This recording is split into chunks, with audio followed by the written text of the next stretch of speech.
Hi hello నమస్తే welcome back to our channel Divya natural food and vlogs. నేను మీ దివ్య. ఈరోజు మనం చికెన్ కర్రీ ఎలా తయారు చేయాలో చూద్దాము. ఈ చికెన్ కర్రీ నేను రాగి సంకటి పూరీలోకి సెట్ అయ్యేలాగా చేశానండి. చాలా అంటే చాలా టేస్టీగా వచ్చింది. దీనికోసం ఒక 1 kg చికెన్ని నేను తీసుకున్నాను. దీంట్లో అల్లం వెల్లుల్లి పేస్ట్ని 2 స్పూన్లు యాడ్ చేశాను. 2 స్పూన్ల కారాన్ని కూడా యాడ్ చేశాను. ఆ తర్వాత ఒక స్పూన్ సాల్ట్ని యాడ్ చేసుకుంటున్నాను.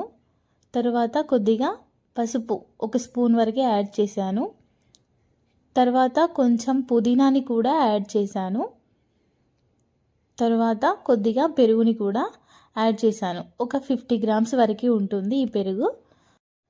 తర్వాత మనం కొద్దిగా ఆయిల్ని వేసుకొని పీసులకు ఈ మసాలాలు మొత్తం పట్టేలాగా బాగా మసాజ్ చేస్తూ కలపాలి. ఇలా మనం ఎంత బాగా కలిపితే పీసెస్కి అంత బాగా పడుతుంది, టేస్ట్ కూడా అంతే బాగా వస్తుంది. తర్వాత నేను కాశ్మీరీ లాల్ చిల్లీ పౌడర్ని ఒక స్పూన్ వరకు యాడ్ చేశాను. ఈ చిల్లీ పౌడర్ యాడ్ చేయడం వల్ల కర్రీ అనేది కలర్ఫుల్గా కనిపిస్తుంది. ఆ తర్వాత ఒక అరచెక్క నిమ్మరసాన్ని కూడా పిండుకొని బాగా కలుపుకొని ఒక అరగంట పాటు పక్కన పెట్టేసుకున్నాను. ఇప్పుడు ఈ చికెన్ కర్రీ చేసుకోవడానికి ఒక గిన్నెని స్టవ్ మీద పెట్టుకొని సరిపడా ఆయిల్ని వేసుకోవాలి. నేను ఒక 4 స్పూన్ల వరకు ఆయిల్ని వేసుకున్నాను. ఆ తర్వాత హోల్ గరం మసాలా యాడ్ చేసుకోవాలి.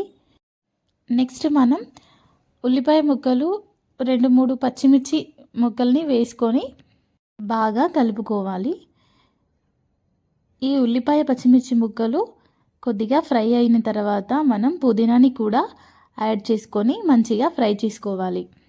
ఈ ఆనియన్స్ అనేవి లైట్గా గోల్డెన్ బ్రౌన్ కలర్కి వచ్చేటప్పటికి మనం కొద్దిగా అల్లం వెల్లుల్లి పేస్ట్ని యాడ్ చేసుకొని కొంచెం పసుపుని కూడా యాడ్ చేసుకోవాలి. ఆ తర్వాత మనం కలిపి పెట్టుకున్న చికెన్ని కూడా యాడ్ చేసుకొని మంచిగా కలుపుకోవాలి.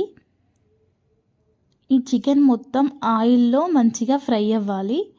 అలా అయితే మనకి చికెన్ అయితే చాలా అంటే చాలా టేస్టీగా సాఫ్ట్గా వస్తుంది. చూడండి, నేనైతే బాగా కలిపేస్తున్నాను. ఇలా కలిపేశాక మూత పెట్టుకొని ఒక 5 నిమిషాలు చికెన్ని ఉడకబెట్టుకోవాలి. ఆ తర్వాత చూడండి, చికెన్ నుండి ఆయిల్ అయితే సపరేట్ అవుతుంది. ఇలా సపరేట్ అవుతున్నప్పుడు ఒకసారి కలిపేసుకొని మనం కొంచెం నీళ్ళని వేడి చేసుకొని వేసుకోవాలండి. నేను ఇప్పుడు చికెన్ కలుపుకున్న బేసన్ ఉంది కదా, దాంట్లోనే వాటర్ని అయితే యాడ్ చేసుకొని వేడి చేసుకున్నాను. కొద్దిగా వేడి చేసిన నీళ్ళని వేయడం వల్ల చికెన్ అనేది తొందరగా ఉడికిపోతుంది. ఇప్పుడు మనం వాటర్ వేయడానికి ముందు సరిపడా సాల్ట్ని అయితే అడ్జస్ట్ చేసుకొని వేసుకొని ఒక 2 నిమిషాలు ఉడకబెట్టుకోవాలి. చూడండి, 2 నిమిషాల తర్వాత చికెన్ అయితే చాలా బాగా ఉడికిపోయింది. ఇప్పుడు మనకి గ్రేవీ కావాలి కదా, దానికోసం నేను కొద్దిగా వేడి చేసుకున్న నీళ్ళనైతే యాడ్ చేసుకుంటున్నాను. ఇది పల్లెటూరులో మాత్రం ఇలాగే చేస్తారండి. మనకి కుడక గసాల అలాంటివి అయితే ఏం యాడ్ చెయ్యరు, డైరెక్ట్గా ఇలాగే చేసేస్తారు. అంటే నేను చిన్నగా ఉన్నప్పుడు ఇలాగే చేసేవాళ్ళు మా ఇంట్లో, మా మమ్మీ వాళ్ళు.